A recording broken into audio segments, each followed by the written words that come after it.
ശരി, അങ്ങനെയെങ്കിൽ അങ്ങനെ. ഇങ്ങനെയെങ്കിൽ എങ്ങനെ? കിട്ടുന്നതില് നിനക്കെത്ര എനിക്കെത്ര എന്ന് വ്യക്തമായിട്ട് പറയണം. സപ്പോസ് 1 ലക്ഷം കിട്ടിയെന്ന് വിചാരിക്കുക. അതിൽ നിനക്കെത്ര എനിക്കെത്ര? 1 ലക്ഷം ആണെങ്കിൽ 40 നീ എടുത്തു, 60 മതി എനിക്ക്. ഓ, അപ്പൊ ശരി, എനിക്ക് സമ്മതം. നീ ഇവിടെ താമസം ഇവിടെ കൂടെ. എന്നെ കൊണ്ട് പറ്റൂല. അത് നിന്നെ കൊണ്ട് പറ്റൂല.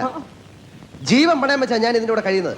60 എനിക്ക്, 40 നിനക്ക്. ഇതിന്റെ അടി ഇടിയും ചവിട്ടും തൊഴിയൊക്കെ കൊള്ളുന്ന ഞാനാ, കഷ്ടപ്പെട്ടുണ്ടാക്കിയ തടിയാ. തടിയുടെ കാര്യങ്ങളാ.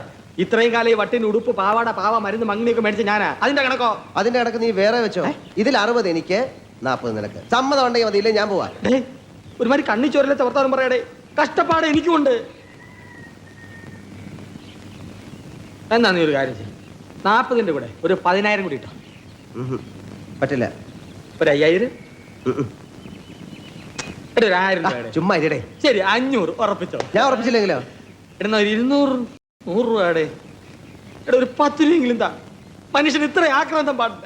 കൂടുതൽ പുഴിക്കത്തില്ലടാ.